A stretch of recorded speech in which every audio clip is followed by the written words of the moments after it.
Mr. McCormack, good morning to you. Good morning to you too. Do you stand by those comments that you made comparing the assault on the Capitol last week with the Black Lives Matter protest? Just how are they similar? Well, any form of violence, any form of protest that ends in death and destruction is abhorred. And, I know this is very difficult for the United States as it goes through great change. But, any form of protest, whether it's a protest over racial riots or indeed what we've seen on Capitol Hill in recent days, is condemned and is abhorred. Well, indeed, you are talking about violence there, but we do have, with the Black Lives Matter protests from last year, those groups were protesting the death of George Floyd, and then we saw, what we saw last week with the storm of the Capitol building. Those people were surely just trying to impede the democratic process. So how are they the same? Well, it involves violence. It involves destruction of property. It involves deaths of people, and any violence of that form is condemned. But you've received heavy criticism from human rights groups. Firstly, do you understand where they're coming from, and what's your response to it? Well, I understand why these protests happen, and let's face it, in Australia we've gone to 2 world wars so that people can speak freely, so that they can have that democratic right of free speech. And of course, we have protests here in Australia, but we don't want to see the level of violence, the level of willful destruction to property that we've seen elsewhere. And as I say, again, that level of violence, those sorts of protests that descend into that violence and ultimately the death of people is of course condemned. Staying with one of the major topics that we've been talking about this week, is it your belief that censorship may be more harmful than the spreading of misinformation?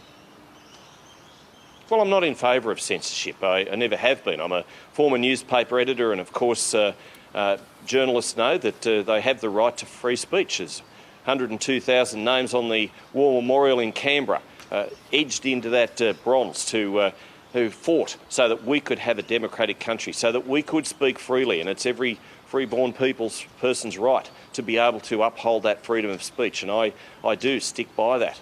But, then when you see a company, and let's face it, it's up to them to make the decisions based on their company and what they feel is right. But to take a president's Twitter feed down, whilst at the same time allowing a soldier, an Aussie digger no less, an image, a fake image, a doctored image to remain on there of a soldier, an Australian soldier potentially, and looking like he's doing harm to a child. I mean, really? I mean, that's not right. But surely there must be some form of counsel or rebuff for the spreading of misinformation as well, after what we saw on the Capitol last week and what happened. And just overnight, your colleague, Craig Kelly, he's shared information about mandatory masks that is at odds with the health advice. What do you think is the process moving forward there? Sure, but who decides who's going to be taken down? I mean, you're a journalist, you're a news presenter. Is it right that somebody then decides who gets taken down and who gets left up? I mean, imagine being on that little jury. I wouldn't want to be on that jury. I don't think we should have that sort of censorship in our society. But people also need to think very much about what they put up on Twitter and what they put up on social media. That's why we've got the E-Safety Commissioner. That's why our federal government, the Liberal Nationals government, has invested heavily in the E-Safety Commissioner, and that's why we've got an E-Safety app. And we urge and encourage people to use social media platforms very wisely and think about what they put up there, because we are in an era when mental health is a big thing, and people should think very carefully and closely about what they upload to those social media platforms. But shouldn't facts then be upheld above all else? What kind of censure is there for party members who may be spreading misinformation? Well, again, I mean, facts sometimes are contentious, aren't they? And what you might think is right, somebody else might think is completely untrue, and that's part of living in a democratic country. But the scientific facts as well, especially in the times that we live in right now, surely they must be given precedence? Well, again, I say I'm not in favour of censorship of that order. I'm not in favour of censorship of that order, but I do urge and encourage Australians, and particularly parents, when they're monitoring their children's internet activity, just make sure that they download those apps and make sure that they look at what the E-Safety Commissioner that the federal government has invested wisely and heavily in, to see what they have to offer, to make sure that kids are safe online. I know Nola Marino has done an enormous job, the member for Forest in Western Australia, to urge and encourage people to use the internet wisely, but I say I'm not in favour of censorship, never have been. Let's move to JobKeeper. Of course, this program is tapering off. It's coming to an end. Do you think that struggling businesses can survive without it, firstly? And is there a plan for maybe getting some support to continue if necessary? We have provided the support as needed all the way through. We've tweaked our responses. We've made sure that we've had the right extensions to various programs, certainly in the aviation sector, and looking at JobKeeper and JobSeeker and those sorts of provisions.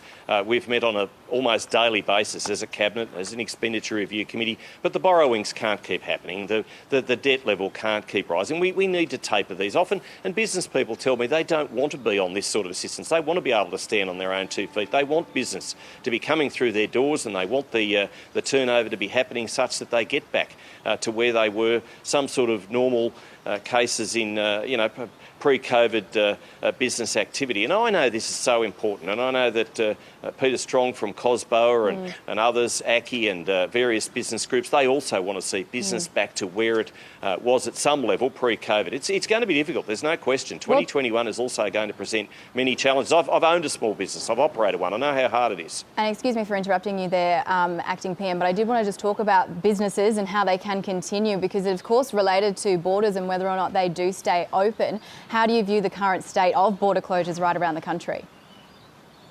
Well, again, it's difficult, but we've got the vaccine to be rolled out in February. Spoke to Minister Greg Hunt yesterday, the Health Minister, about that very provision of getting that assistance, getting those vaccines out the door, and we'll make sure that Josh Frydenberg, and I spoke to him at length last night, the Treasurer, about what we're doing as far as supporting businesses, and we'll continue to make sure that we provide the right assistance for workers, for businesses. But again, I say, the support that we provided through JobKeeper was always temporary and was always targeted. Business knew that. We need these border closures to be lifted and life to get back to some sort of normality, because we need business activity. I'm in Townsville, a great place to visit, a great place for tourist activity, and businesses here, they're crying out for people to come here, to spend money and to see the great delights that are in the tropical north. Well, as a Queenslander myself, I do know how beautiful that part of the world is. And just finally, Mr McCormack, yesterday the WA Premier called on New South Wales to reassess its virus approach and to pursue elimination instead. What do you think? I think what New South Wales has done as far as tracking and tracing has been magnificent. They've shared the heavy bulk of the load of bringing Australians home. 443,000 Australians have returned home since the Prime Minister made that call and urged and encouraged Australians to return on March 13, 71,000 since September 18. New South Wales has borne the brunt of that, and many of those West Australians have come through Sydney, done the quarantining and then returned back to Perth or wherever else in Western Australia. So I don't think Mark McGowan, as good a job as he's done too, I don't think he should be criticising Gladys Berejiklian. I think instead should be picking the phone up and saying thank you for doing what you've done, and New South Wales has been very, very good, keeping its economy opening and helping not just its own state but all Australia. Acting Prime Minister Michael McCormack from Townsville, thank you very much for joining us this morning. We appreciate your time. Come visit here. Thank you very much.